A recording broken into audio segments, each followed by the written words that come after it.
ஆனா பாட்டுங்கிற வெள்ளச்சுள்ளையா இருப்பான், பிரச்சனை பண்ணிக்கிட்டு இருப்பான், பாட்டாரா நடத்திக்கிட்டு இருப்பான், சுவிசேஷம் அறிவிச்சிட்டு இருப்பான், புதிய ஆளுகளை கொண்டாந்து சேர்த்துக்கிட்டே இருப்பான். ஆனா எல்லாம் சேர்க்கறதெல்லாம் அவனோட சேர்ப்பான். இவன் தான் யாரு? மறுபடி வாசி அப்போஸ்தலர்கள் ஒரு தலையில ஏறுற வரைக்கும் உட்கார்ற வரைக்கும் நீ படிச்சுக்கிட்டே இருக்கணும். அப்போஸ்தலர்கள் 29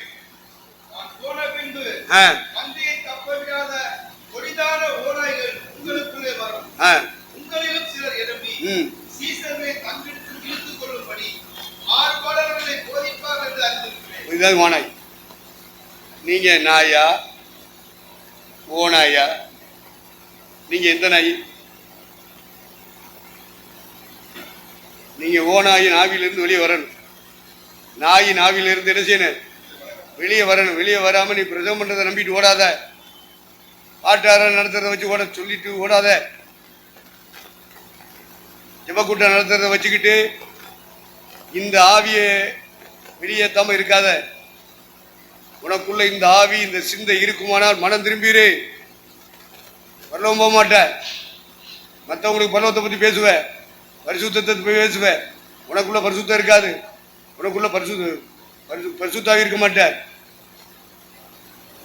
ஆனா நீ இந்த ஊழியம் செய்வ. அதனாலதான் ஊழியத்தை எல்லாம் வெளியே போடுங்கடா, ரெண்டாவது பேசுங்கடா, முதல் இடத்துல பேச வேண்டியதை பேசுங்கடா. அப்ப விசுவாசி ஏன் விசுவாசி சொன்னீங்கன்னா நீ ஒரு ஓனாய்.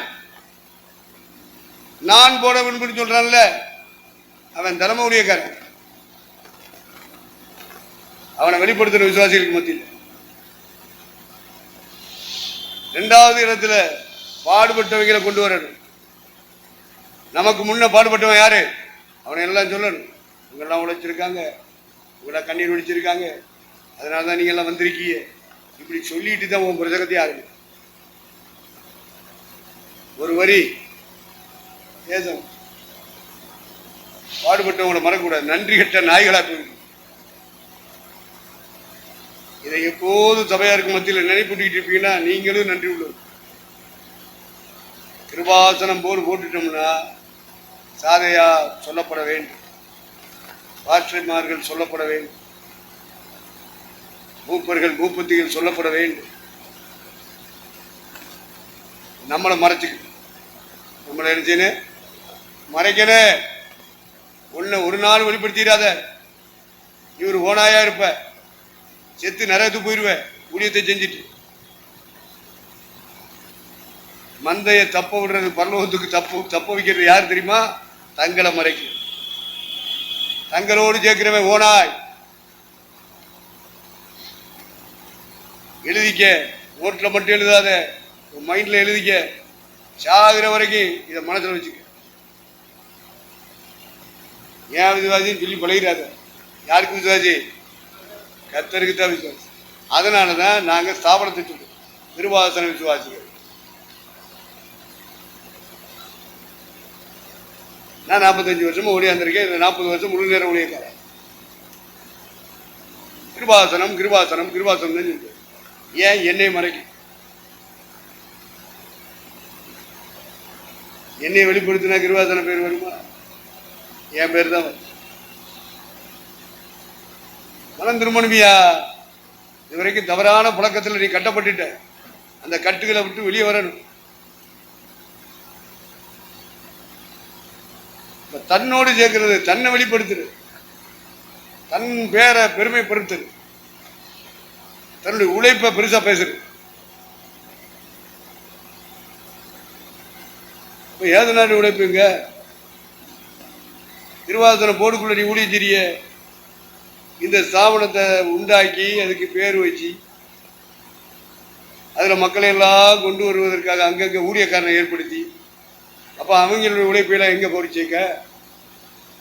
இப்போ ஒன்று சாசனம் நடத்துது, சேத்தான் தான் நடத்துறான். எத்தனை பேர் தான் கேட்டாலும் கற்றுக்கொள்ளாத ஆண்களா இருந்தாலும் பெண்களா இருந்தாலும் பெண் பிள்ளைகள் தான். வெறும் பொம்பளை மட்டும் சொல்லக்கூடாது. எத்தனை ஆண்டு காலம் கூட்டத்துக்கு வர்றோம், பிரசங்கம் கேட்குறோம், எத்தனை பிரசங்கம் கேட்டிருக்கோம். மனம் திரும்பி இருக்கமா?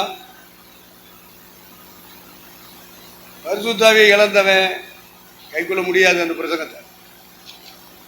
பரிசுத்தாவி இருந்தால் தான் கைக்கொள்ள. இப்ப தேவன் பேசுகிறார் அப்படிங்கிற ஒரு உணர்வு இருந்துச்சுன்னு சொன்னா, இந்த இடத்துல இருந்து அங்க போறது, இங்க போறது, மொபைல் பேசுறது, அவனை பரிசுத்தாவியை இழந்தவன் சும்மா கையை தட்டிட்டு அநிவாசம் எனக்கு தான் தெரியும். அபிஷேகத்துக்குள்ள இருக்கிறவன் கட்டுப்பட்டு இருப்பாயா பரிசுத்தாவிக்கு? பேசுறதும் பரிசுத்தாவியானவர், கேட்கிறவனுக்குள்ளேயும் பரிசுத்தாவி. அதனாலதான் அவன் அல்லேலூயா போடுறான், ஆமென் போடுறான், சோத்திரம் பண்றான். இவனுக்கு நடத்தும் போது மட்டும், இவன் பிரசங்கம் பண்ணும்போது மட்டும்தான் அல்லேலூயா வரும், சோத்திரம் வராது. மற்ற நேரத்தில் அடங்கி இருந்து பிரசங்கம் கேட்க மாட்டான். அவனுக்கு முன்னாடி இருக்கிற விசுவாசிகள் அடங்கி இருக்கணுமா? என்ன கார்த்திக் அப்படி பேசுகிற? நீ எப்படி பார்த்தாலும் நீதான் சத்தியம், நான் மாற்ற மாட்டேன், நீ தான் மாற்ற.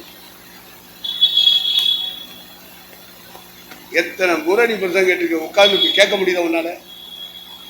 மொபைலை தூக்கிட்டு எத்தனை பேருக்கு ஓடிக்கிட்டு இருக்க? அப்ப பேசுறது பரிசுத்தாவிய நேரம் மனுஷனா? நீ மனுஷங்கிறத ப்ரூவ் பண்ற. என்ன செய்யணும்? ஒரு கூட்டத்தை நடத்துறியா? முன்கூட்டியே வேலை. இப்போ ஒரு 3 நாள் அல்லது 4 நாள் வேதப்பாட வகுப்பு வைக்கிறியா?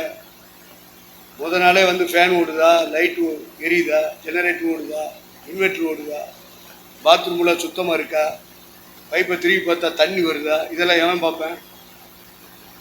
சும்மா பிரச்சனை மட்டும். எந்த இடத்துல கூட்ட வைக்க ஆசைப்படுறியோ இதெல்லாம் கிளீன் பண்ணணும். 3 நாளைக்கு முன்னாடியே நீ அந்த வேலையை செய்யணும். 1 வாரமாக வேலை செய்யணும். அன்னைக்கு செய்யக்கூடாது. அங்கே ஓடிக்கிட்டு இங்கே ஓடிக்கிட்டு மொபைலை தூக்கிட்டு என் கூட இணைஞ்சு இருக்கிற ஊழியக்காரன் அப்படி இருக்கக்கூடாது. 1 வாரத்துக்கு முன்னாடி ஆயத்தப்படு. கூட்டம் இத்தனாம் தேதியிலேருந்து இத்தனாம் தேதி வரைனா அதுக்கு முன்னாடி வரப்போகிற மக்களை உட்கார வைக்கிற இடத்தை ஆயத்தப்படுத்து, பாத்ரூம் ஆயத்தப்படுத்து, ஃபேனை ஆயத்தப்படுத்து, லைட் ஆப்படுத்து. அன்னைக்கு சொல்லிக்கிட்டு இருக்காத. உடனே பரிசுத்தாவியை இழந்தவன். அந்த நேரத்தில் மேடையில் நடக்கிற விஷயம் மட்டும்தான் நீ என்ன செய்யணும், பண்ணிக்கிறேன். அதுக்கு நிகழ்ச்சி நிரல் போட்டு யார் யார் வருவா, ஒரு நிகழ்ச்சி, பாட்டு, ஜெப துவக்கம் எப்போ, பாடல் ஆராதனை எப்போ, பாட்டு பாடுறவன் எத்தனை பாட்டு அவனுக்கு, அதுக்கு அடுத்து ஜெபம், எத்தனை பேர் வருவான் எழுதிக்க, ஜெபம் ஜெபம் ஜெபம் ஏற்படும். புதுசாக எவனா வந்துட்டானா அதில் ஃபுல்லாக பண்ணிக்க. எல்லாம் ஒன்றும் இல்லாமல் உங்கள் அப்பா முடி சொத்து மாதிரி, உங்கள் ஆத்தா கொடுத்த சொத்து மாதிரி ஏதாவது இனிமேல் செய்கிறது மாதிரி நான் கேள்வி இல்லையா? திருவாசன போட எடுத்துட்டு நீ ஒரு போட போட்டுக்க, நான் வரமாட்டேன், நான் பேச மாட்டேன், நான் திட்ட மாட்டேன். திருவாசன போட போட்டுக்கணும்னு நினைச்சினா நான் பேசட்டேன், கொட்டஞ்சிருவேன், சொல்லத்தாச்சு சாகிற வரைக்கும். அதுக்குள்ள ஆண்டவரே எடுத்துக்கிறோம்னு சொல்லி நீ ஜெபம் பண்ணிட்டீனா உன் ஜெபத்தை ஆண்டவர் கேட்பாரா? நாளா என்னை தூக்கிடுவேன். இல்லைய ஏன்னா நான் இல்லாம இந்த ஜாய்சனை விட்டுட்டு போனா அவ இஷ்டப்படி செய்வான். அப்ப நான் இருந்தேன்னா அவளுக்கு லாபம். கொட்டி திட்டி கொட்டி திட்டி அவளை உருவாக்கும். நான் இல்லாட்ட அசுத்தாவி வந்து நிற்கும். அவளுக்கு தெரியாது அசுத்தாவி நம்மளை நடத்துது, தெரியாது. அப்போ நான் இருந்து அவளுக்கு சொல்லி கொடுத்து அப்போ நான் இல்லாமல் போறேன், அங்கே கூட்டம் இங்கே கூட்டம் இங்கே கூட்டம் அப்படின்னு ஓடுறேன். அது அவளுக்கு நஷ்டமா லாபமா? அவளுக்கு நஷ்டம். இது மாதிரி நான் இல்லைன்னா உங்களுக்கு நஷ்டம். சாசு உங்களை மேய்ஞ்சிருவான், சாத்தான் உங்களை அடிமைப்படுத்திடுவான்.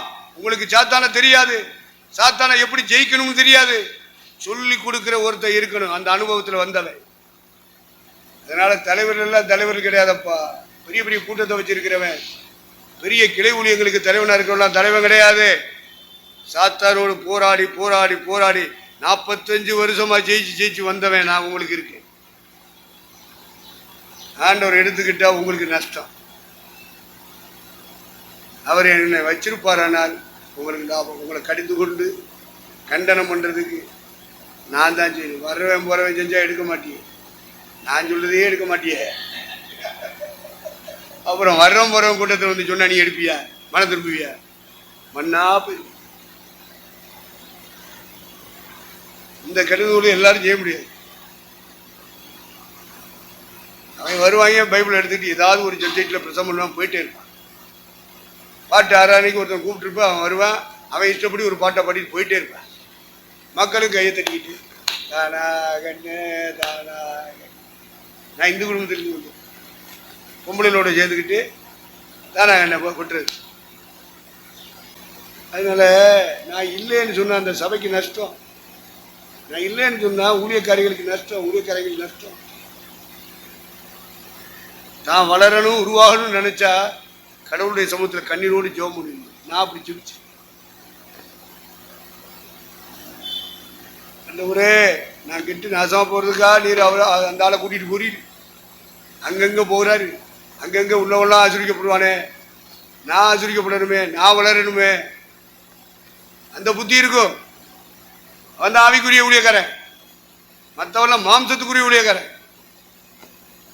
இனம் கண்டு விலகி வாழணும். ஏற்றுக்கொண்ட முறைமையின்படி நடவாமல் எத்தனை எடு டக்குன்னு பொய்யாம எடுத்து எடுத்து படிச்சா தான் உனக்கு மனசுல ஒட்டு. திரும்ப திரும்ப வாசிக்க 2 தெசலோனிக்கே 3ஆம் அதிகாரம் 6ஆம் வசனம். எல்லாரும் எடுத்துட்டியா? எடுத்து எடுத்து பழகினா தான் உனக்கு தெரியும். ராஜி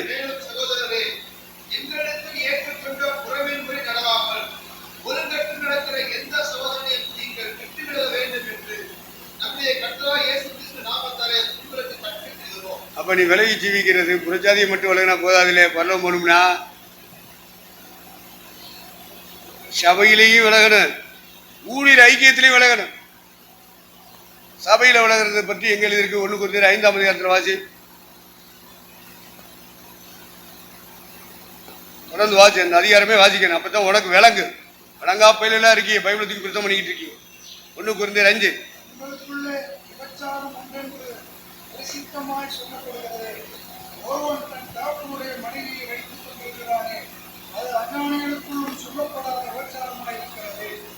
இப்படிப்பட்ட காரியம் செய்தவரை நீங்கள் உங்களை விட்டு நீக்காமலும் குற்றப்படாமலும் சுமப்படைந்திருக்கிறீர்கள். நாம் சரீரத்தினாலே உங்களுக்கு தூரமாக இருந்தும் ஆவியினாலே உங்களோட கூட இருக்கிறவனாய் இப்படி செய்தவனை குறித்து நான் கூட இருக்கிறது போல நீங்களும் என்னுடைய ஆவியும் நமது கர்த்தராகிய இயேசு கிறிஸ்துவின் அதிகாரத்தோடு கூடி வந்திருக்கிறீர்கள். அப்படிப்பட்டவனுடைய ஆவி கர்த்தராகிய இயேசு கிறிஸ்துவின் நாளிலே ரட்சிக்கப்படும்படி மாம்சத்தின் அறிவுக்காக நம்முடைய கர்த்தராகிய இயேசு கிறிஸ்துவின் நாமத்தினாலே அவனை சாத்தானுக்கு ஒப்புக் கொடுக்க வேண்டும் என்று தீர்ப்பு செய்கிறேன். நீங்கள் மேன்மை பாராட்டுகிறது நல்லதல்ல. கொஞ்சம் புனித்தமார் இசைந்தமார் முழுவதையும் குறிப்பாக்கும் என்று அறிவீர்களா? ஆகையால் நீங்கள் குறிப்பில்லாதவர்களாய் இருக்கிறபடியே புதிதாய் இசைந்த மாறாய் இருக்கும்படிக்கு பழைய புனித்த மாவை புறம்பே கழித்துக் போடுங்கள். ஏனெனில் நம்முடைய பஸ்தாவாகி கிறிஸ்து நமக்காக பலியிடப்பட்டிருக்கிறாரே.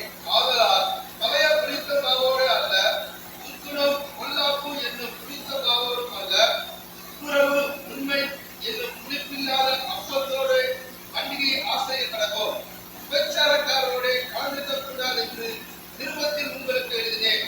ஆனாலும் இவ்வுலகத்தில் உள்ள விபச்சாரக்காரர், பொருளாசைக்காரர், கொள்ளைக்காரர், விக்கிரகாரக்காரர் இவர்களோடும் எவ்வளவும் கலந்துக்கூடாது என்று நான் எழுதவில்லை. அப்படியானால் நீங்கள் உலகத்தை விட்டு நீங்கி போக வேண்டியதே. நான் உங்களுக்கு எழுதுவது என்னவென்றால், சகோதர சபை மக்கள் எல்லாரும் யாரு? ஆண்களானாலும் பெண்களானாலும் சகோதரர்கள் சகோதரி. இப்போ என்ன சொல்றான்? உலகத்துல உள்ளவைகளை விட்டுட்டு அல்ல, உலகத்துல குடியார இருப்பான், பெரியார இருப்பான், விசாரக்காரன் இருப்பான், வேசிக்கன இருப்பான், பொய்யே இருப்பான், திருட இருப்பான், கண்ணாடி போய் இருப்பான். அவங்க எல்லாம் சுற்றி வாழ்ந்துக்கிட்டு தான் இருப்பாங்க. அவங்க தான் சட்டமன்றத்திலையும் பாராளுமன்றத்திலையும் அரசியலிலையும் அரசாங்கத்திலையும் இருப்பாங்க. ஐஏஎஸ் படிச்சிருப்பான், ஐபிஎஸ் படிச்சிருப்பான், எல்லா பயிலும். ஆனால் நான் தீர்ப்பு செய்கிறது திருச்சபைகளுக்கு தலகர்த்தன் தலைவனாக இருப்பவன். தீர்ப்பு சொல்லுகிறது யாருக்கு? உலகத்தில் உள்ளவனுக்கு அல்ல, உலகத்தில் உள்ளவனுக்கு நீதிமன்றம் இருக்கு. சட்டமன்றம் இருக்கு, பாராளுமன்றம் இருக்கு. நான் தீர்ப்பு சொல்றது யாருக்கு?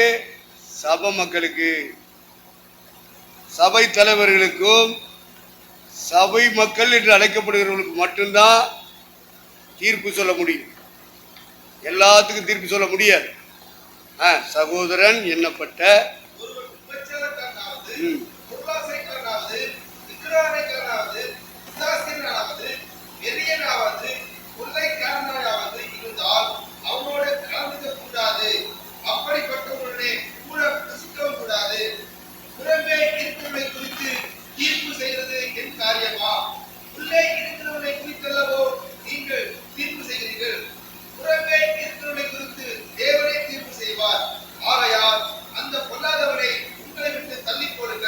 பாருங்க, ஜாதிகளை விட்டு நீ வெளியே வந்தா போதாது, சபைக்குள்ளேயும் இந்த அக்கிரமக்காரன் இருப்பான். உனக்கு கண் திறக்கப்பட்ட ஊழியக்காரனா இருந்தால் அந்த விசுவாசிகளை தள்ளி போடணும். நல்லதை எடுத்துக்கிறீங்க அப்படிங்கிறான். டேய், இவனோட ஃபெல்லோஷிப் வைக்காத, ஃப்ரெண்ட்ஷிப் வைக்காத. எனக்கு 2 தடவை ஆண்டவர் தரிசனத்தை கொடுத்துட்டாரு சொன்னா கேட்க மாட்டேன்.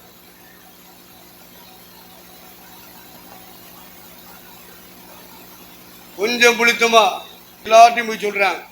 அங்க விபச்சாரக்காரங்க இருக்காங்க, அங்க வேசிகள் இருக்காங்க, இன்னார் என்கிட்டயே பாவரிக்கை செஞ்சாங்க, பொம்பளையிலையும் செஞ்சா ஆம்பளையும் செஞ்சான்னு ஊரெல்லாம் போய் சொல்றான். டே, வேணாண்டா அவன் ஃப்ரெண்ட்ஷிப்பு. நல்லதை எடுத்துக்கிறோம். என்ன நல்லது? அது புளிச்சமானு எனக்கு தெரியுது, தேவனுக்கு தெரியுது. அதனால தரிசனத்தில் காமிச்சேன். விட்றான்னு எவ்வளவு தூரம் போராடுது. ஊழியக்காரிகள் போராடிட்டாங்க, விசுவாசிகள் போராடிட்டாங்க. நான் கூட்டிட்டு போய் உட்கார வச்சு பேசுறேன், கோட்டைப்படத்தில் பேசுனேன், இங்கே பேசுனேன். கடைசியில் ஆண்டவரே பார்த்து ஒரு சிக்கல்ல சிக்க வச்சேன். இறக்கம் தானே, நீ இறக்கம் பாராட்டினாலும் ஒழுங்குல பாராட்டி இறக்கத்தை. இஷ்டப்படி இறக்கம் பாராட்டக்கூடாது. யூதா 22 சத்தியம் தெரியாம பிரசவம் பண்ணிட்டு இருக்க, ஒழுங்கு தெரியாம ஊழியம் செய்யும்.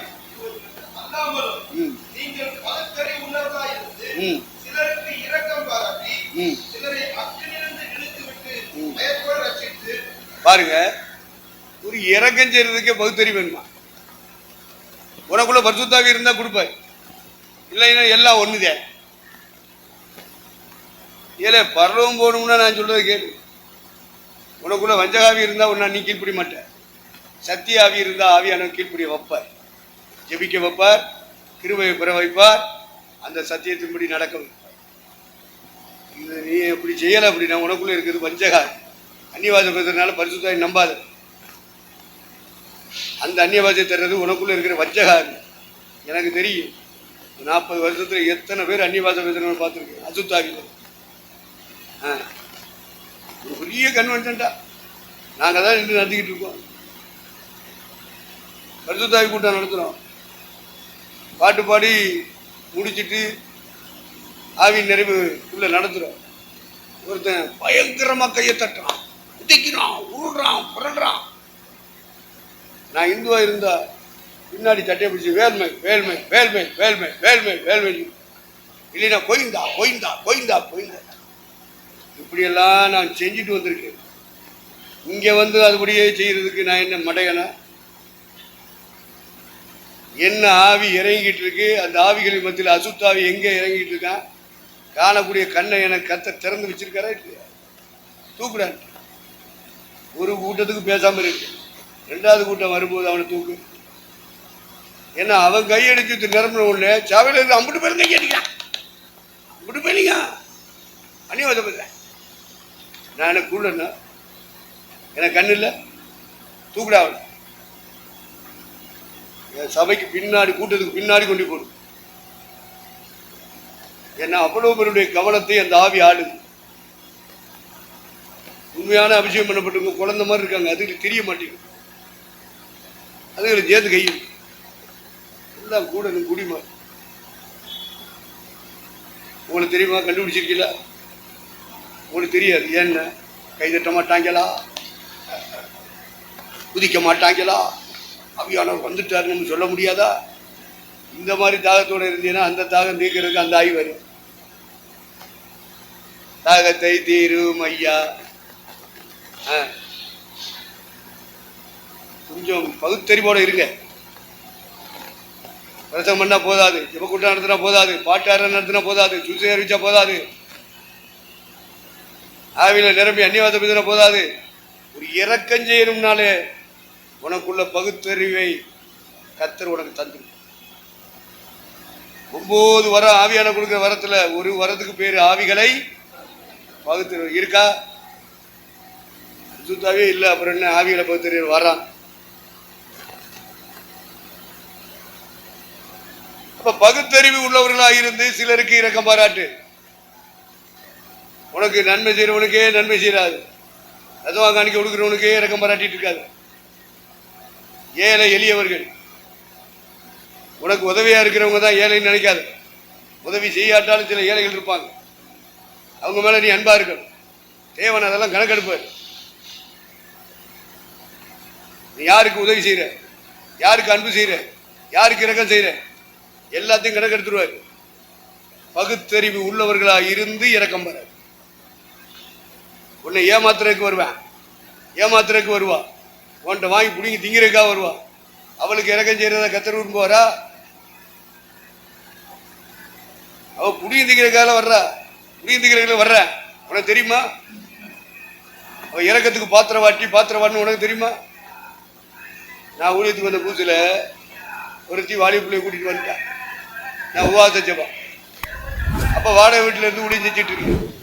இதுல எத்தனை பேர் வாடகை வீட்டுல இருந்து ஊழியம் செய்ய இருந்து செஞ்சாதான் வாடகை வீட்டுல ஊழியம் செய்யறவனை பத்தி உனக்கு அறிவு இருக்கு. இல்லை முட்டாத்தனமா பேசிக்கிட்டு இருக்க. வசனத்தை எடுத்தாலும் முட்டாத்தனமா எடுப்ப, முறையா எடுக்க தெரியாது உனக்கு.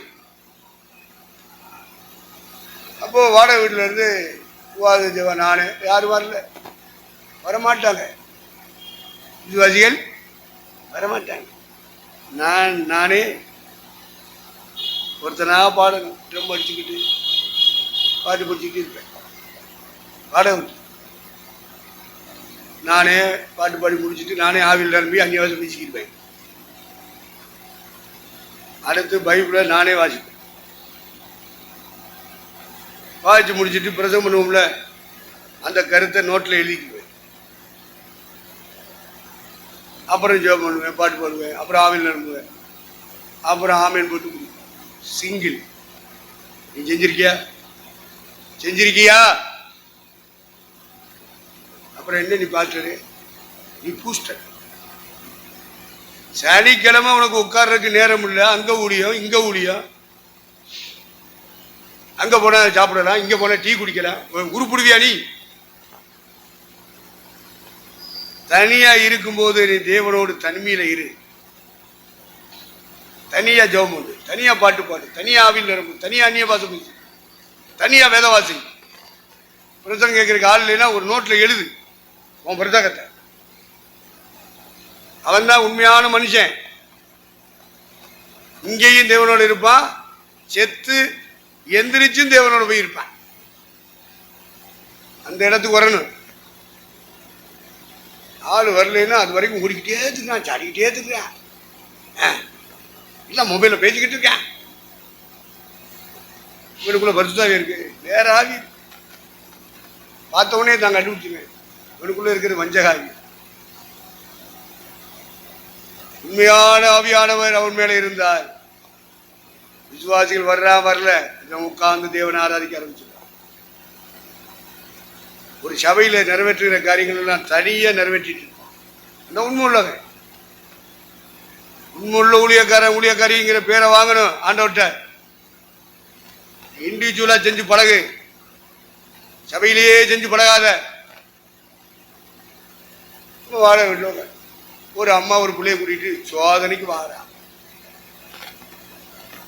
இது உபவாச நாள், நான் என்ன செய்ய முடியும்?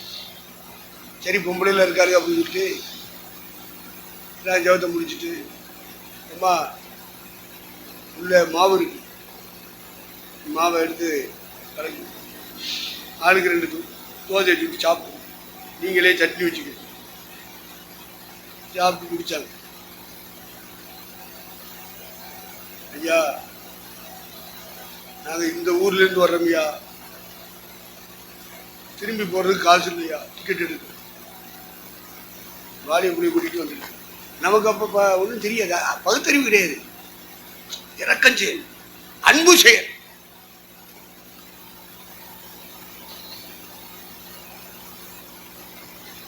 அதனால கிச்சன் ரூம்ல விட்டேன், நீனே சமைச்சு நீனும் உன் பிள்ளையும் சாப்பிடு தோசை முடிஞ்சு சாப்பிட்டு முடிஞ்ச உடனே நான் வெகு தூரத்துலேருந்து வந்திருக்கேன், திரும்ப போகிறதுக்கு டிக்கெட்டுக்கு காசு இல்லை, இங்கே ஒரு சபை இருக்குன்னு சொன்னாங்க, அதனால வந்தேன். அப்படியா, என்ன செய்யணும்னு தெரியல, ஏன்னா காணிக்கப்படவே விசுவாசி இல்லை, அதான் விசுவாசி இருக்கேன், காணிக்க போடுறதுக்கு ஆள் இல்லை. அப்போது கொஞ்சம் கொஞ்சமாக சேர்த்து வச்சுருக்க முடியல, ஒரு கூட்ட நாட்டம் நடத்தணும். அதில் இந்த ஊரில் இருந்து அந்த ஊருக்கு போக டிக்கெட்டுக்கு 2 பேருக்கு சார்ஜ் என்ன அப்படின்னு கேட்டேன், அதை கூப்பிட்டேன், போயிட்டேன். அடுத்த நாள் ஞாயிற்றுக்கிழமை 6:30 முடிஞ்சு. மூப்பத்தி வரா, மூப்பனுடைய மனைவி மூப்பத்தி.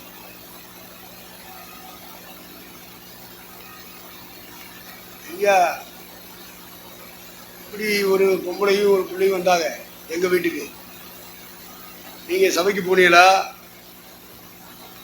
எங்கள் பார்த்து சந்திச்சிடலான்னு கேட்டோம். நாங்கள் போனோம், பார்த்தோம், ஐயா எங்களுக்கு சாப்பாடு கொடுத்தாரு, எங்களையே தோசை சுட்டு சொன்னாரு, நாங்கள் சுட்டு சாப்பிட்டோம். அப்புறம் ஐயா காணிக்க கொடுத்தாரு. அப்படியா அப்படின்னு சொன்ன உடனே அவங்களையும் சாப்பாடு கொடுத்து, பகுத்தறிவு வேணும், கதை சொல்லலை, நீ உன்னை வைக்கப்பட்ட ஊழியத்தில் நீ பகுத்தறிவோட நடக்கணும், ஓ இஷ்டப்படி நடக்கக்கூடாது. இப்போ தான் ஊழியத்தில் வந்திருக்கீங்கன்னா பகுத்தறிவு வராது, எனக்கு வரல, நான் ஊழியத்துக்கு வந்த புதுசு, அது வாடகை வீட்டில் ஊழியம் செய்கிற காலம் அது.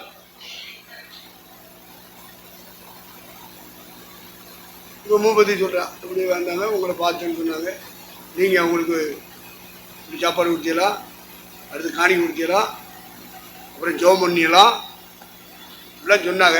அதனால நானும் ஏற்றுக்கொண்டு நானும் அதே மாதிரி கொடுத்தேன், செஞ்சேன். ஆனாலும் எனக்கு இந்த பொம்பளை மேலே சந்தேகம், இந்த பொம்பளை எங்கே போகிறா அப்படின்னு பார்த்தேன். கல்லுக்கடை இருக்கு பார்த்தீங்களா, கல்லுக்கடை வரப்புல போய்கிட்டு இருக்கா, வயக்காட்டை தாண்டி கல்லுக்கடை இருக்கு, அங்கே போகணும், சாரா கடை, அங்கே போகிறா. நான் பின்னாடியே போய் பார்த்தேன், அங்கே ஒரு ஆம்பளை நிற்கிறான், அந்த ஆம்பளையும் கூட்டிக்கிட்டு குடும்பமாக சாராயம் குடிக்கா. இதுக்காடா காணிக்க காசு, அவங்க விபச்சாரம் பண்ணுறதுக்கும் வேசித்தனம் பண்ணுறதுக்கும் தண்ணி அடிக்கிறதுக்கும் காணிக்க காசு, நானே சாப்பிடாம கடந்து அழைச்சிட்டு இருக்கேன். வாங்கிட்டு போயிட்டல்ல, ஏமாத்திட்டல்ல, அன்பு செய்கிறேன், அன்பு, இது அன்பு. இப்படிப்பட்ட அன்பா தெய்வம் செய்ய சொன்னாரு. அவ சொல்றத பார்த்தா அப்படி இறக்கம் செய்யற மாதிரி தான் பேசுறான். நான் ஊழியத்துக்கு வந்த புதுசு, எனக்கு பகுத்தறிவு இல்லை. அவ யாரு, அவ பேக்ரவுண்டு யாரு, இவனும் இவன் பிள்ளை மட்டும்தான் வாரா. அங்க சாராயக்கல்ல நிக்கிறான், அவன் புடிச்ச இந்த மூப்பத்தி பார்த்துட்டா, இப்படி சாராயம் குடிச்சிட்டு இப்படி போறாங்க ஐயா, இப்படி எங்கெங்கெல்லாம் பெந்தகோஸ்காரங்க வீடு இருக்கோ அந்த வீடு எல்லாம் போயிடுறாங்க. பிரதர் சிஸ்டர் அவங்க எல்லாம் ஜெபிக்க சொல்ற உடனே அவங்களுக்கு மயங்கிடுவாங்க.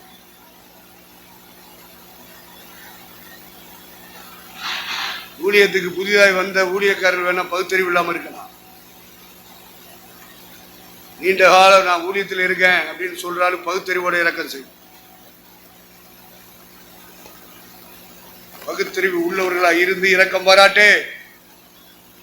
வளர்ச்சி இல்லை, புதுதா ஊழியத்துக்கு வந்திருக்க, உனக்கு தெரியாது, பகுத்தறிவு இல்லை, அதனால செஞ்சிருப்ப. நான் செஞ்சேன், பகுத்தறிவு இல்லை. ஆண்டோடைய காணிக்கை காசை எடுத்து எப்படி செலவு பண்றேன்? உங்க அப்பா முடி சொத்தை வித்து கொடுக்கணும், வாத்தா விட்டு சொத்தை வித்து கொடுக்கணும். நீ உழைச்சி சம்பாரிச்சு கொடு. நீ ஏமாந்துட்டு போ, ஏமாறாம போ. காணிக்க காசை தொடும்போது ஜாக்கிரதை. விசுவாசிகள் கொடுத்த காணிக்க காசை எடுத்துக்கிட்டு இறக்கம் பாராட்டுறேன்னு ஓ இஷ்டப்படி செய்யக்கூடாது. அன்பு செய்கிறேன்னு ஓ இஷ்டப்படி செய்யக்கூடாது.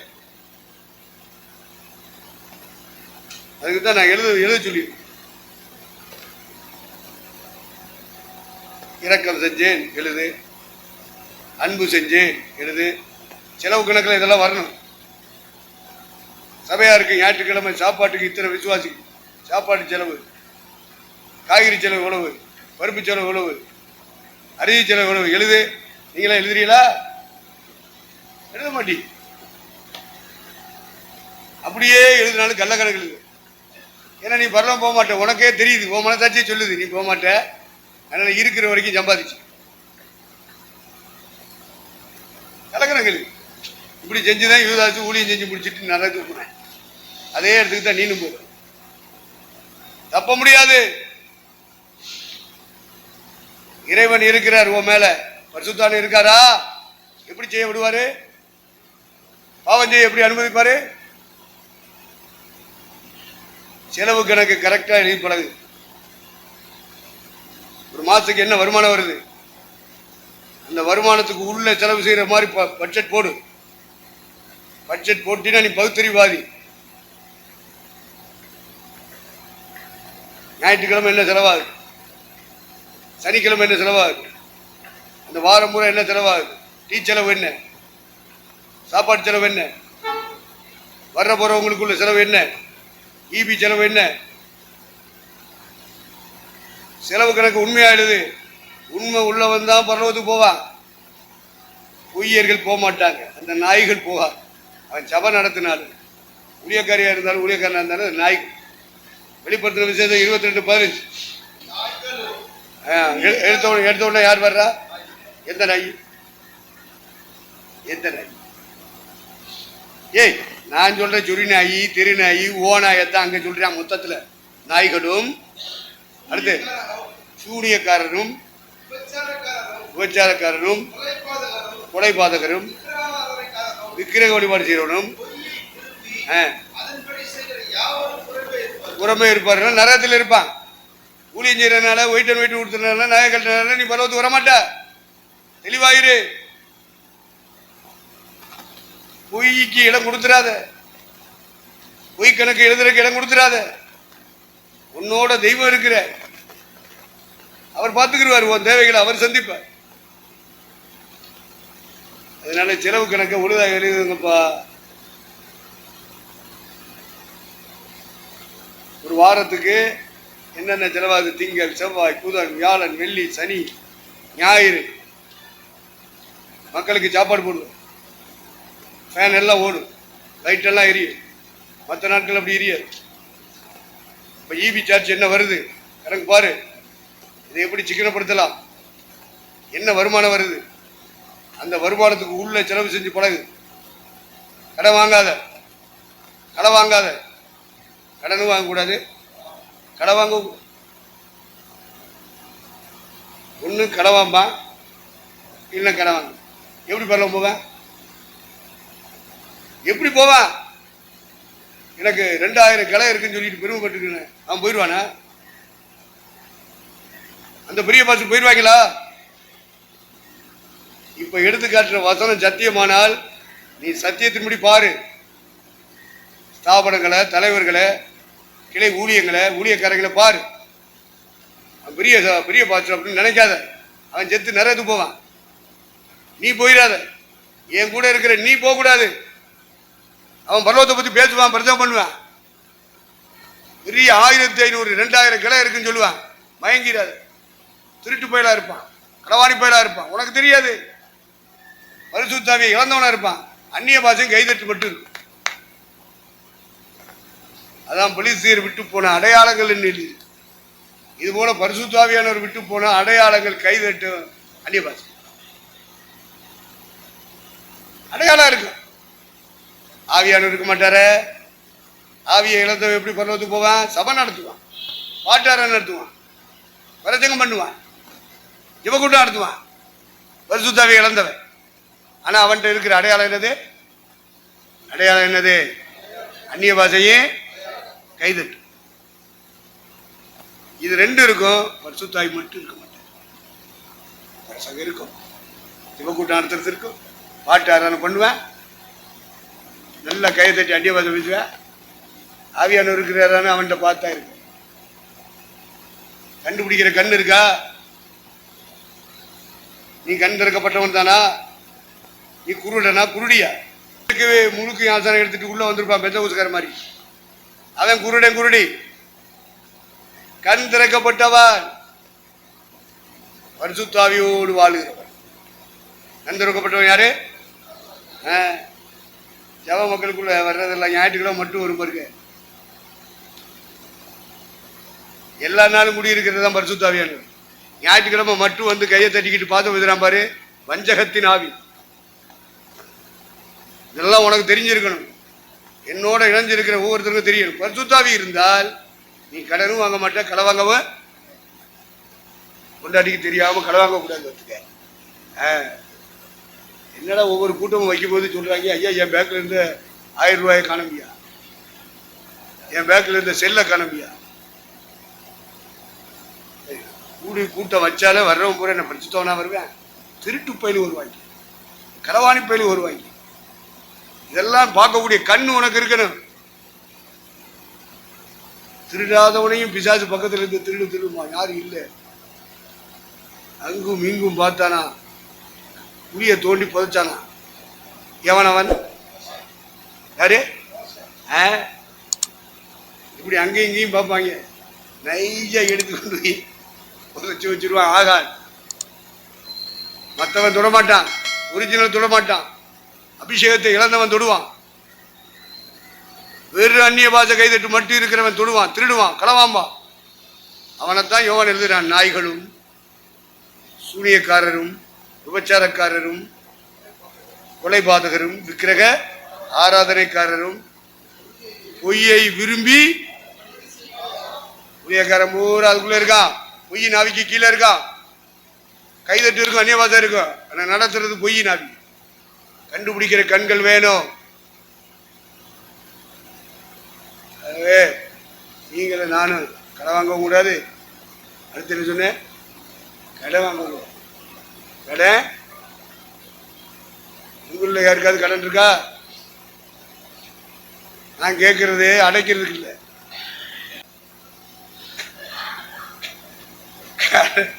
கடன் அடைக்கிறதுக்காக நீ வச்சிருக்காரு, ஒரு அபிஷேகம் பண்ணி வச்சிருக்காரு. ஓ கட்டாச்சட்டி தூக்கு, கட்டட வேலை பாரு, ஏதாவது கூலி வேலை பாரு, கடன் அடைச்சிரு, அப்புறம் பைபிளை தூக்கி பிரச்சனை. சாவன ஊழியக்காரெல்லாம் இடம் வாங்கியிருக்கான்ல, கட்டணம் கட்டுறாங்கல்ல, பெரிய சபைங்கிறாங்க கட்டடத்தை, பெரிய ஊழியக்காரங்கிறாங்க. தசாமமும் காணிக்கையும் கட்டணம் கட்டுறதுக்காக கொடுத்தாங்க. 500 கோடியாம். அவர் ஆவிக்குரிய பிரசங்கியாராம். நான் ஒரு 2000 பேர் 3000 பேரை சேர்த்து வைக்கிறேன். ஐயா வந்து ஒரு சுவிசேஷம் சொல்லுங்க, பெரியவங்க பிதாக்கள். நான் வர முடியாது பிரதர். ஏன்? நான் பெரிய ப்ராஜெக்ட் போட்டிருக்கேன். அப்ப என்கிட்ட சொல்லும் போது 1 crore, அத 100 கோடி அப்படின்னு. அவ்வளவு பெரிய திட்டத்தில் நான் ஒரு பில்டிங் பண்றதுக்காக இருக்கேன். உனக்கிட்ட வர முடியுமா? சுவிசேஷம் சொல்ல வரமாட்டேன். அப்பவே மனசுக்குள்ள நினைச்சேன், நிச்சயம் நான் ராமநாதபுரம் மாவட்டம் வந்து தம்பி எல்லா ஊழியும் செஞ்சுட்டேன், என்னால் வர முடியாது. எங்கே படுத்திருக்கான்? பெட்டில் படுத்திருக்கேன், குளுக்கோஸ் ஓடிக்கிட்டு. எந்திரிச்சிருவான், இன்னும் பயப்படுவான் அப்படின்னு நம்பித்தான் கேட்டேன். வரமாட்டேன் தம்பிங்க. சன்னியாசியா இருந்தா டிரான்ஸ்ஃபர் உண்டுங்கிறத மறந்துடக்கூடாது. ஒரே இடத்துல வச்சா ஊழலாகி போவேன். நீனும் ஊழலாகிடுவேன், இந்த சனமும் ஊழலாகி. குடும்பத்தை இருக்கானா அது ஊழலாகுது, அது நாசமடையுது, அது பருவத்துக்கு வருது, வரல. ஏன் வசித்தம் செய்யறவன் டிரான்ஸ்ஃபருக்கு ஒப்பு கொடுப்பான். அது புரிஞ்சுக்கிறானு. ஒரே இடத்துல இருந்தா உன்னை அசுத்தாய் விடாது, அது கண்ட்ரோல்ல உன்னை கொண்டுட்டு போயிரு. நீ பரவாரன் பாம்பே இவர் டிரான்ஸ்ஃபர் கிடையாதுன்னு அறிக்கை.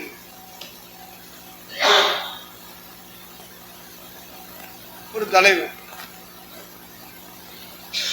அந்த ஆளுக்கு தான் தசமா கொடுக்குறாங்க. நான் தசமா கொடுக்குறது தமிழ்நாட்டில் காஞ்சி ரோடு.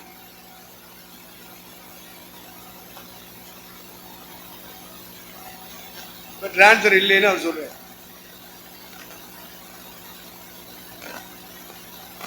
நான் படித்த பாடம், எனக்கு பைபிள் சொல்லி கொடுத்தது, எனக்கு பரிசுத்தாவியை சொல்லி கொடுத்தது டிரான்ஸ்ஃபர். கல்யாணம் முடிச்சவனுக்கு டிரான்ஸ்ஃபர், கல்யாணம் முடிக்காதவனுக்கு டிரான்ஸ்ஃபர். இத்தாலி வாடிக்கன் நகர், வாடிக்கன் பீட்டர் பேருடைய பேர்ல கட்டி வச்சிருக்கான். அன்று முதல் இன்று வரை அது வளர்ந்து வளர்ந்து வளர்ந்து பெருசாகுது. கல்யாணம் முடிச்சவன் பேதுரு, அவனுக்கே ரோமாபுரியை கொடுத்துட்டாங்க. எருசலேம்ல இருக்காதடா போடா தோமா, நீ இந்தியாவுக்கு போடா. ஐயா மொழி தெரியாது, பாச தெரியாது, பாத தெரியாது. நான் உன்னோட இருக்கு. நான் உன்கிட்ட பரிசுத்தாவி இருந்தா மாறுவ, பரிசுத்தாவியை இழந்து நிப்பினா உன்னால முடியும். என்ன எப்படி முடியும் உன்னால? முன்னாடி உள்ள வந்த பேதுரு மனைவி உள்ளவனா இருந்தாலும் சரி, மனைவியை கூட்டிக்கிட்டே திரியன், மனைவியை கூட்டி கொண்டு திரிய எங்களுக்கு கூட்டிகிட்டு போகணும். ஒரே வீட்டில் உட்காரக்கூடாது, ஒரே ஊழியத்தில் உட்காரக்கூடாது, போயிட்டே இருக்கணும். தேவசித்தம் செய்யுங்க. இது பரலோகம் போகணும்னா செய்ய. இந்த உலகத்தில் இருக்க வரைக்கும் நல்லா இருந்தா போதும்னா இரு. இந்த வெளிச்சத்தில் உள்ள ஊழியக்காரனுக்குலாம் நான் தலைவன் ஊழியக்காரன் சொல்றேன்.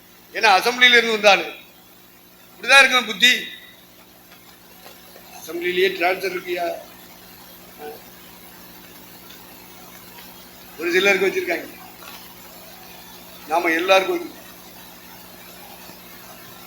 12 அப்போஸ்தலரும் 12 இடங்களுக்கு தூக்கி எறியப்பட்டார்களே, அவன் எப்படி குடும்பம் நடத்தினா, அவன் எப்படி ஊழியம் செஞ்சான்? பரிசுத்தாவியோட கூட இருக்க. யார் இருக்கா? பரிசுத்தாவி இருந்தா அவங்களால முடியும். பரிசுத்தாவி இழந்துட்டாங்கன்னா அவங்களால முடியும். பிள்ளைகளை படிக்க வைக்க,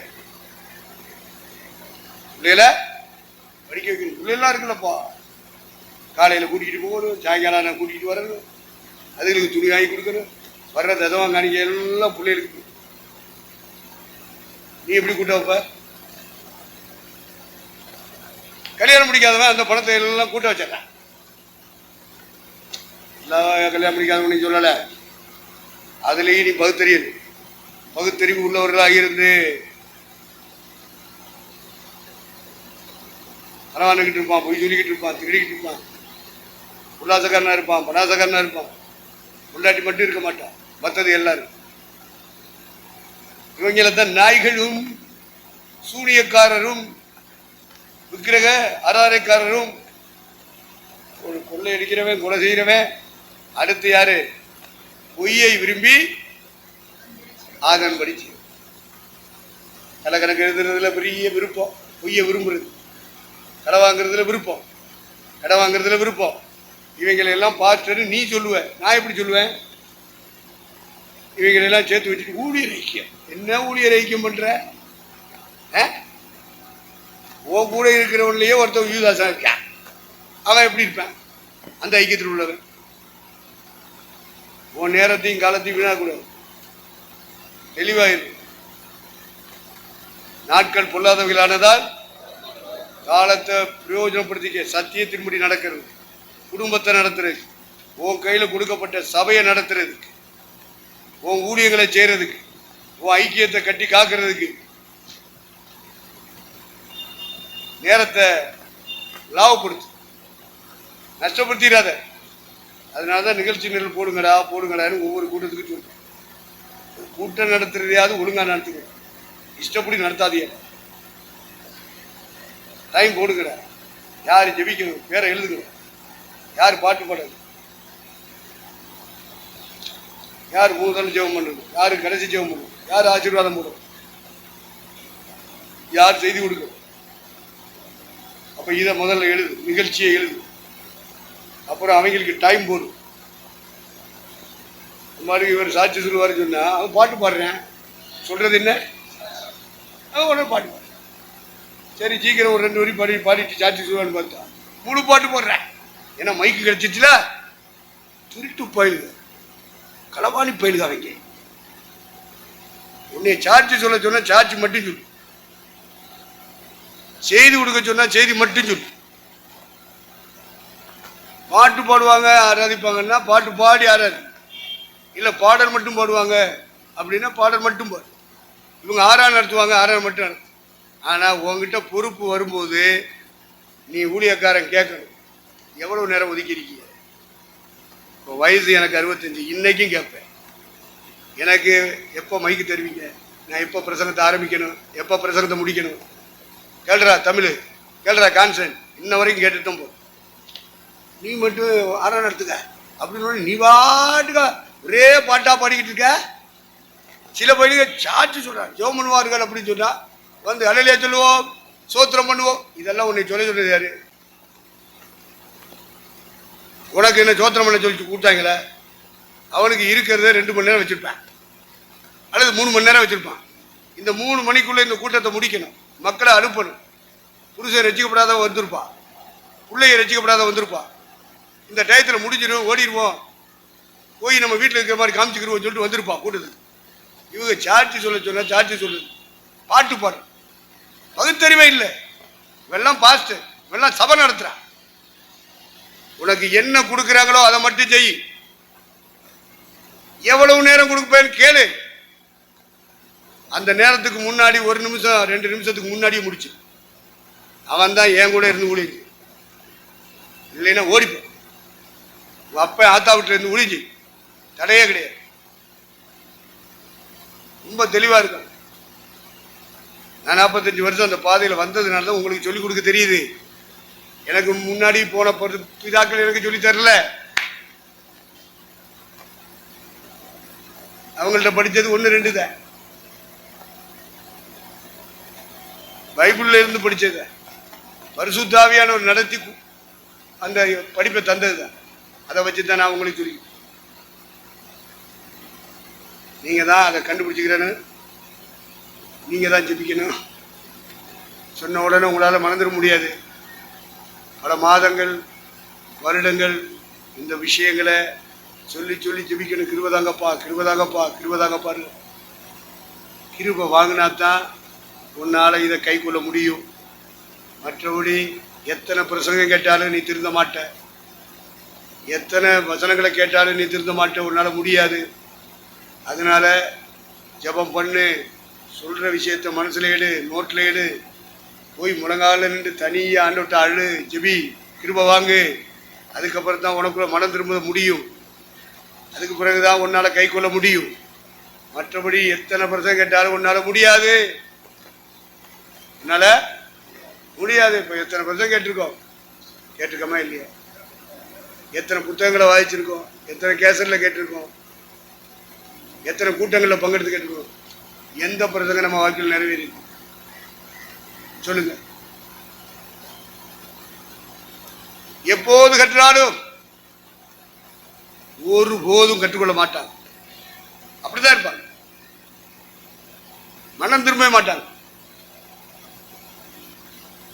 செஞ்ச தப்புக்கு மன்னிப்பு எடுக்கவே மாட்டாங்க. யார் யாரெல்லாம் காயப்படுத்துறோமோ அவங்கள்ட்ட போய் மன்னிப்பு கேட்கணும், கேட்கவும் மாட்டான்.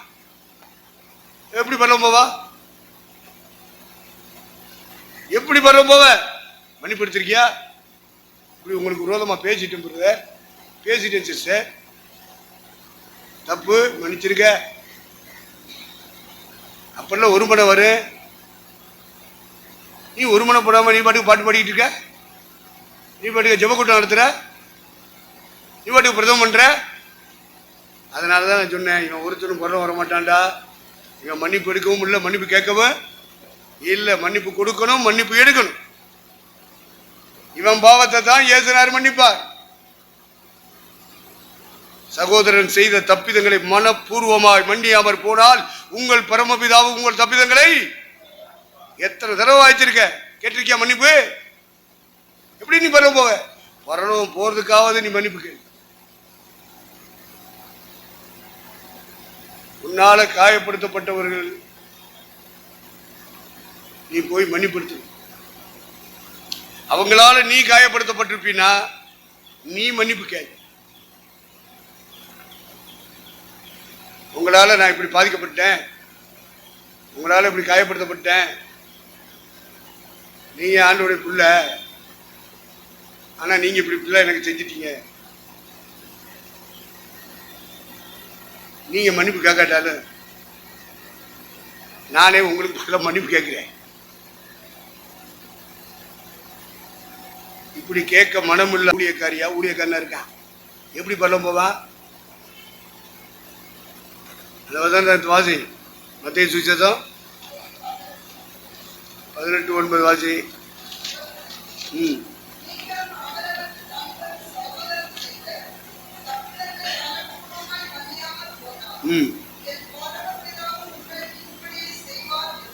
எத்தனாவது அதிகாரம்? 9. சரி, 6ஆம் அதிகாரத்துக்கு வா. 14-15 வாசி. மனுஷனுடைய தப்பிதங்களை நீங்கள் அவர்களுக்கு மன்னித்தால் உங்கள் பரமபிதா உங்களுக்கு மன்னிப்பார்.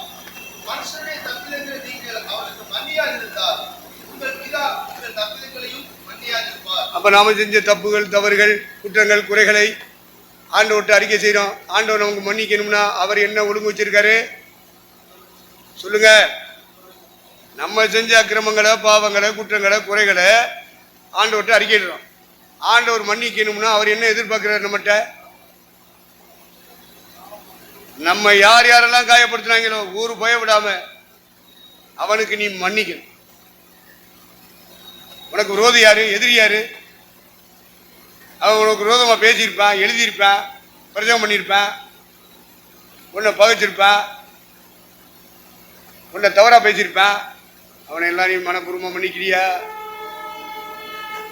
ஊழியம் செய்யறத 2வது வை. நீ பரலோகமோடு மன்னிக்க சொன்னார். பாலசனாவில் சுத்தின இயேசு கிறிஸ்து மன்னிங்கடான்னு சொன்னார். பாலசனால வச்சு தான் சொன்னார். அவர்கள் செய்த தப்பிதங்களை நீங்கள் மனப்பூர்வமா என்ன செய்யணும்? மன்னிக்கணும். மன்னிச்சிருக்கியா? உன்னை யாரு பிரதம் பண்ண சொன்னது? மன்னிக்காம. உன்னை யாரு பாட்டார நடத்தி சொன்னது? உன் மனசாட்சி சுத்தமா இருக்கும்டா, அதுதான் மனசாட்சி வேணும்டான்னு சொன்ன. எவன் உனக்கு விரோதி, எவன் எதிரி, அவன்கிட்டலாம் இறங்கி போய் நீ மன்னிப்பு கேட்கணும், மன்னிப்பு கொடுக்கணும். அவனால நீ கெட்டு போயிருந்தீங்க, அவனுக்கு நீ மன்னிப்பு கொடு. அவன் உன்னை பத்தி பேச்சுல, பிரசங்கத்துல சொல்லியிருப்பான், சில மேகசின்லாம் எழுதியிருப்பான். அவனால நீ காயப்படுத்தப்பட்டிருப்ப, உன் மனசு புண்பட்டு இருக்கும். உன் மனசு என்ன இருக்க? புண்பட்டு இருக்கு. புண்பட்ட மனதை நான் பார்த்துக்கிறேன். இதான் வசனம். உடனே கப்புன்னு ஒரு சிகரெட்டை வாங்கிட்டு, பீடி வாங்கிட்டு ஊதிக்கிட்டு இருக்கு. மன்னிப்பு கேளு. அவன் புண்படுத்திட்டானா? வேதனையா இருக்கா? ஜெபிக்க முடியாதபடி உனக்கு கஷ்டமா இருக்கா? போய் மன்னிப்படுத்து. அவனுக்கு மன்னிச்சிரு மனப்பூர்வமா. அந்த கஷ்டம் மாறிடும்ல. மன்னிச்சிட்டீன்னா உனக்கு அந்த கஷ்டம் மாறிடும், அந்த புண்ணு ஆறிடு. புகை விட்டு ஆத்தக்கூடாது. என்ன ஐயா, வீட்டுக்கு போனா வீட்லயும் பிரச்சனை, சபைக்கு போனா சபையிலையும் பிரச்சனை. என்னால இப்படியாவது தனியா உட்காந்து என்ன தம்மடிச்சுட்டு போய் இல உயிராதியலே நாசமா போயிருவிய. பரலோகத்துக்கு வர மாட்டீடா. மன்னிச்சிரு இறைவா, தெய்வமே, ரட்சகா. நான் செஞ்ச சின்ன சின்ன தவறுகளை, பாவங்களை, குற்றங்களை மன்னிக்கணும்னா நீர் மன்னிக்க சொல்லி இருக்கிறீர். நான் மனசார உங்களுக்கு மன்னிக்கிறேன் ஐயா. ஆண்டவருக்கு முன்னாடி சொல்லு. அதுக்கடுத்து எவன் மூலமா நீ காயப்படுத்தப்பட்டியோ அவனுக்கு நீ மன்னிச்சு பேசாம இருக்க. முகத்தை திருப்பிட்டு போவார். செஞ்சின்னு வச்சுக்க, பரலோகம் போக மாட்டேன், நாசமா போயிடுவேன். பிரசங்கம் பண்ணனால போயிருவியா பரலோகம்? பாட்டார நடத்தினா போயிருவியா? சிவக்கூட்டம் நடத்தினா போயிருவியா? போக மாட்டேன்.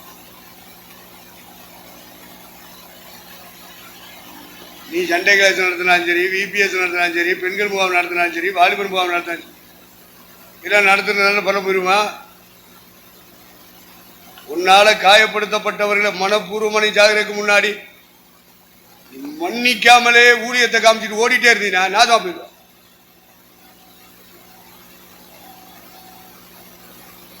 யூதாசா இருந்தாலும் கட்டி பிடிக்கிறதுக்கு முத்தம் போடுறதுக்கு இடம் கொடுத்தாரா? எதுனாரு? எதிரின்னு தெரியும், காட்டி கொடுக்கத்தான் இதை செய்யறான்னு தெரியும். ஆனாலும் என் மூதேவி கழுத பண்ணி நாயின்னு கூப்பிடல. என்ன சொன்னாரு? சிநேகிதனே. அவர் சொன்னது மனப்பூர்வமான இதயத்திலிருந்து சொன்னார், சுத்தமான இதயத்தில் சொன்னார். வஞ்சகம் கட்டி பிடிச்சி முத்தம் போட்ட யூதாசுக்குள்ள இருக்கிறது, வஞ்சகமே இல்லாத சுத்த இருதய இயேசுக்குள்ள. பரலோகம் போகணும்னா சுத்த இருதயம் வேணும். நீ மன்னிக்காத இருதயத்தோட நீ செத்துட்டின்னு வச்சுக்க, பரலோகம் வரமாட்ட. மன்னிச்சிரு. எவ்வளவு கொடுமை படுத்தி இருந்தாலும், உன்னை முன்னேற விடாம என்னதான் உனக்கு தடை பண்ணி இருந்தாலும், உனக்கு அவன் சத்ரு எவ்வளவு பெரிய சத்ருவா இருந்தாலும் நீ மனப்பூர்வம் மன்னிக்கணும். நான் மன்னிச்சுட்டேன்றதுக்கு சும்மா போய் ஒப்பி பேசிட்டு வாரு. இருதயத்துல பகை அப்படி இருக்கு, இருதயத்துல விரோதம் அப்படி இருக்கு. அப்படியே போய் சோத்திரம் பண்ணிட்டேன். நானும் தான் சோத்திரம் போது சோத்திரம் பண்ணிட்டே இருந்தேன். ஆனாலும் மக்களுக்கு நம்பிக்கை இல்லை. இவங்க 2 பேரும் சண்டைக்காரங்கடா, விரோதிடா.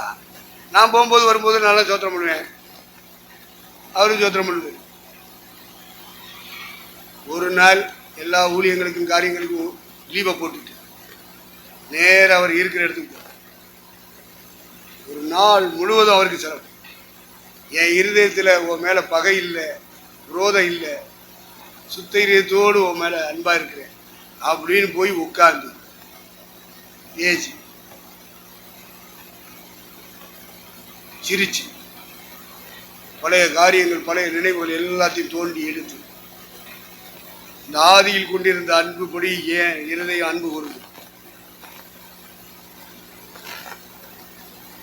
அப்படின்றத விளக்க பண்ணிட்டு, அதுக்கு அவன் தங்கச்சி பிள்ளையதான் சாட்சி. அன்னைக்கு காசு வந்தாங்க, இதெல்லாம் தெரியக்கூடாதுன்னு சொல்லிட்டு அவனை அங்கிட்டு போய் காரை போட்டு தூங்குடாச்சு விட்டேன்.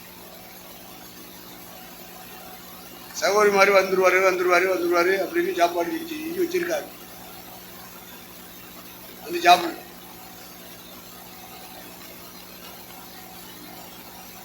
காலையிலிருந்து சாயங்காலம் 4 மணி 5 மணி வரைக்கும் பழைய நினைவுகள் எல்லாம் பேசிட்டு, இருதயத்தில் இருந்த பழசுகளை எல்லாம் கிண்டி கொண்டு வந்து கடைசியில் ஒழுங்குபடுத்திட்டு என் இருதயம் சுத்தமாக இருக்குன்னு விளங்கப்படுது. ஆனாலும் இந்த ஜனங்கள் நம்புறாங்களா? அவங்க 2 பேரும் விரோதிகள், அவங்க 2 பேரும் சண்டைக்கு. தேவனுக்கு முன்னாடி, என் மனசுக்கு முன்னாடி, என் இதயத்துக்கு முன்னாடி சுத்தமாகி இறங்கி போகணுமா வேண்டாமா? ஓ இதயத்தை சுத்தப்படுத்தணுமா வேண்டாமா? ஓ மனசை சுத்தப்படுத்தணுமா வேண்டாமா? ஏன்னா நான் கடவுள்கிட்ட மன்னிப்பு கேட்டேன்னு உட்காந்துக்கிட்டு இருந்தீங்கன்னா கடவுள் மன்னிக்க மாட்டார்ல.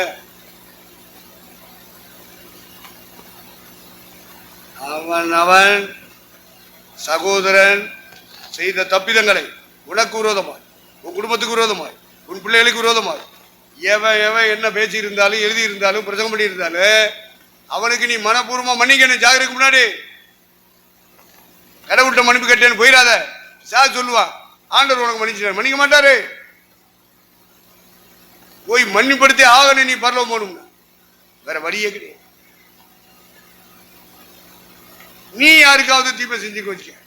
இது வரைக்கும் அவன் செஞ்சிருப்பான் உனக்கு, உன் புருஷனுக்கு, உன் முட்டாட்டிக்கு, உன் பிள்ளைகளுக்கு, உன் சபைக்கு, உன் ஊழியத்துக்கு பேசியிருப்பான், பிரசவம் பண்ணியிருப்பான், எழுதியிருப்பான். அவனால நீ காயப்படுத்தப்பட்டிருப்ப. அவன் மூஞ்சிலே முழிக்கக்கூடாதுன்னு தீர்மானம் எடுத்திருப்ப. நல்லது அந்த தீர்மானம் உனக்கு. பரலோகம் போகணுமா? அவன்கிட்ட போய் நீ மன்னிப்படுத்தி ஆகணும். அப்ப இந்த நீ இடத்துல மூஞ்சிலே முழிக்க மாட்டேன்னு அந்த தீர்மானம் உன்னை போக விடாம தடுத்துடும். பரலோகத்துக்கு போக விடாது. புரிஞ்சுக்க.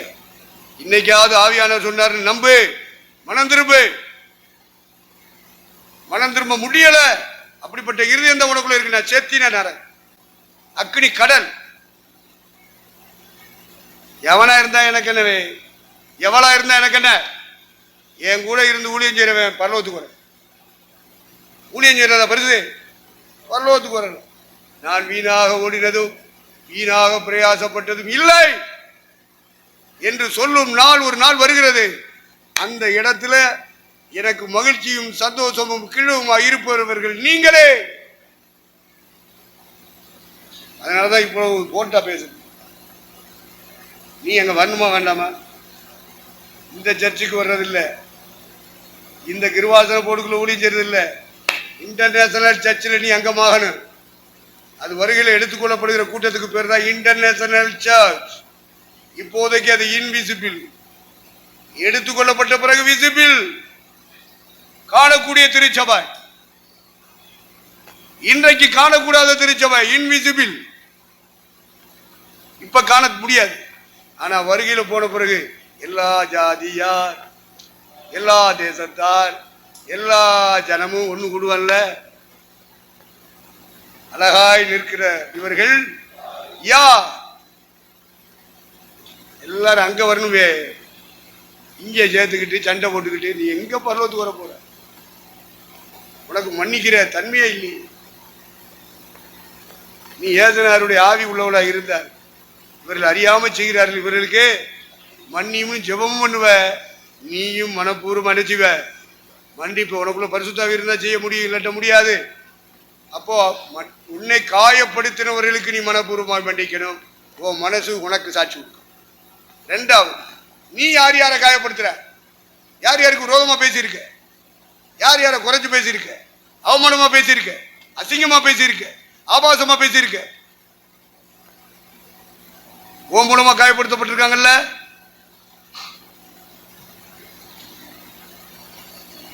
அவங்களுக்கு நீ மனப்பூர்வமா என்ன செய்யணும்? மன்னிப்பு கேட்கணும். அப்பதான் மனப்பூர்வமான மன்னிப்பு. காயப்படுத்தி இருந்தால் அவர்களுக்கு நீ மனப்பூர்வமா மன்னிச்சிரு. நீ காயப்படுத்தி இருந்தீன்னா ஓ மூலமா வேதனைப்பட்டுக்கிட்டு முகத்தை திருப்பிக்கிட்டு அப்படி இப்படி போய்கிட்டு இருந்தாங்கன்னா அவங்கள்ட்டையும் நீ இறங்கி போய் என்ன செய்யணும்? மன்னிப்பு. இப்ப திருப்பி வாசி 6ஆம் அதிகாரம் மத்தேயு சுவிசேஷம் 6, 14, 15 வாசி. மனுஷருடைய தப்பிதங்களை நீங்கள் அவர்களுக்கு மன்னித்தால் உங்கள் பரமபிதா உங்களுக்கு மன்னிப்பார். மனுஷருடைய தப்பிதத்தை நீங்கள் அவர்களுக்கு மன்னியாதிருந்தால் உங்கள் பிதா உங்கள் தப்பிதங்களையும் மன்னியாதிருப்பார். இதான் பழசினால நடமாடின இயேசு போதிச்ச போதனையில ஒண்ணு. பரலோகம் உங்களுக்கு மன்னிக்கணும்னு விரும்புனீங்கன்னா நீங்க செஞ்ச தப்புகளை, உங்க குற்றங்களை நீ இந்த 2 காரியமும் செய்யணும். உன்னால் காயப்படுத்தப்பட்டவர்களுக்கு நீ மனப்பூர்வமா என்ன செய்ய வேண்டும்? மன்னிப்பு கேட்கணும். நீ யாரையாவது காயப்படுத்தி இருந்த வேலைப்படுத்தி இருந்தீங்கன்னா அவங்களுக்கு நீ மனப்பூர்வமா நீ செஞ்சிட்டியா? செஞ்சுட்டு தான் ஒயிட்டு விட்டு கொடுத்துட்டியா? நாய கழட்டினியா? எப்படி பரலோகம் போக? பிரஜை பண்ணனால போயிருவியா? மைக்கு பிடிச்ச உடனே நம்ம பாட்டு வருதே, பாட்டு வாலியமா இருக்கு. சில ஆளுக்கு மைக்கே வேண்டாம். ஏ அப்பா தூள் படுத்துற. இதை செய்யணும் ஐயா. இதை செய்யாம நீ பாட்டு ஆராய்ச்சி நடத்தி என்ன முடியும்? இதை செய்யாம நீ பிரசங்கம் நான் பாயிண்ட் டு பாயிண்ட் பண்ணி என்ன புண்ணியம்? நல்ல பாட்டு, நல்ல ஆராய்ச்சி செய்யறியா? அவருக்கு அந்த கிருபை இருக்கு. பரலோகம் போற கிருபை வேணுமே. ஜெபக்கூட்டம் நடத்துறாரியா? அப்படி ஆவியானவர் இறங்குறாரியா? இறங்குவாரு. பரலோகம் போகணும்ல. ஒரு உதாரணம் உங்களுக்கு சொல்லித்தரேன். கண்மலையை அடித்தான். பேசு என்று சொன்ன இடத்தில் கண்மலையை அடித்தான். அப்ப ஆண்டவர் சொன்ன வார்த்தை சத்தியம். ஒழுங்குல அவன் செய்யணும்னா பேசணும். ஏன்னா முதல் தடவை அடிச்சுட்டான், தண்ணி வந்துருச்சு. 2வது தடவை அடிக்க கூடாது, பேசணும். அப்போ அடிச்சுட்டான். முதல் தடவை அடிச்சுட்டான், 2வது தடவையே அடிச்சுட்டான். தண்ணி வந்துச்சா வரலையே? இது போல நீ தேவ சித்தத்தின்படி வசனத்தின்படி நடக்காட்டாலும் சபை மக்களுக்காக பரிசுத்தாளி இறங்குவார். சபை மக்களுக்காக வசனம் பேசுவார். ஆனா நீ பரலோகத்துக்கு போக மாட்ட. புரிஞ்சுக்க. தண்ணி வந்துருச்சு, ஆசீர்வாதம் வந்துருச்சு, மக்கள் கையை தட்டிட்டான், அந்நியவாதம் பேசிட்டான், ஊன்னு சொல்லின, நீ பரலோகம் போவின்னு நினைக்காத. அந்த விஷயத்துல தான் ஆண்டவர் சொன்னாருட்டே, கானானுக்குள்ள நீனும் வர முடியும். நீ 25 லட்சம் பேருக்கு தலைவனா இருக்கலாம், பெரிய ஸ்தாபன தலைவனா இருக்கலாம், உனக்கு கீழே இத்தனை ஊழியக்காரங்க இருக்கலாம், ஊழியக்காரி இருக்கலாம். கானானுக்குள்ள கால் வைக்க முடியாத? நீ எவ்வளவோ கெஞ்சி பார்த்தா ஆண்டவரே கானானை பத்தி தானே பிரசவம் பண்ணி இந்த ஜனங்களை எல்லாம் எகிப்துல இருந்து கொண்டு வந்தேன். வனாந்தரத்துல 40 வருஷம் பட்ட பாடுகளை பத்தி சொல்லவா? பாவி வயிற்றுல பிறந்ததை பத்தி சொல்லவா? எதை சொல்ல? தயவு பண்ணுங்க சுவாமி, நான் கானான்ல கால் வச்ச பிறகு நீ எடுத்துக்கிறீங்க. எல்லாத்த பத்தி பேசு, இதை மட்டும் பேச. கானான்ல கால் வைக்கிறத பேசாத. 25 லட்சம் பேருக்கு தலைவனா இருக்கிறான், பெரிய பாஷா இருக்கான், பெரிய ஸ்தாபன தலைவனா இருக்கான். போயிடுவானா பரலோகத்துக்கு? திருட்டு பயிலு களவாணி பயிலு போக முடியாது. ஆண்டுடைய வார்த்தையை மீறினவன் ஒருவனும் போக முடியாது. என் கற்பனைகளை பெற்று அதன்படி அதை கை கொள்ளுகிறவனே என்னிடத்தில் அன்பா இருக்கு. என் வசனத்தை பெற்றுக்கொண்டு அதை செய்கிறவனே என்னிடத்தில் அன்பா இருக்கிறவன். நான் அவனோடு இருப்பேன், என் பிதா அவனோடு இருப்பார், என்னுடைய பரிசுத்த ஆவியானவர் அவனோடு இருப்பார். நாங்கள் வந்து அவனோட வாசம் பண்ணுவோம். உன் தேவனாய கர்த்தரிடத்தில் முழு இதயத்தோடும் முழு பலத்தோடும் முழு சிந்தையோடும் அன்பு குருவாயாக. அன்புனா என்ன? கட்டளையை பெற்றுக்கொள், வசனத்தை பெற்றுக்கொள், வாழ்க்கையை மாத்து. அவன் கூட தான் கடவுள் இருப்பாரு. செத்தாலும் அவர் உயிரோட எழுப்பி கூட்டிகிட்டே போயிடுவார். இதான் பாலசுராவில் நடமாடின இயேசு சொன்ன வார்த்தை. மன்னிக்கணுமா இல்லையா? இவங்கெல்லாம் அறியாம என்னை காயப்படுத்திட்டாங்க சுவாமி, மன்னிச்சிருங்க சொல்லணுமா இல்லையா? நீ அவங்களுக்காக ஜெபம் பண்ணியிருக்கியா? விரோதிகளுக்காக, எதிரிகளுக்காக. செத்தாலும் உன் மூஞ்சில முடிக்க மாட்டேன்னு சொல்லிட்டு இருக்க. நீ எப்படி பண்ண போவ? எப்படி போவ? உன் மனத்தாட்சியை கேட்டுப்பாரு. உன்னால அவங்கள மன்னிக்க முடியல, அவங்கள நீ காயப்படுத்தியிருக்க, அவங்கள்ட்ட போய் மன்னிப்பு கேட்க முடியல. மனப்பூர்வமாய் மன்னியாமற் போனால் உங்கள் பரமபிதா நீங்கள் உங்கள் குற்றங்கள் குறைகளை எவ்வளவு அறிக்கையிட்டாலும் மன்னிக்க மாட்டார். எல்லாரும் எழுந்திருப்போம்.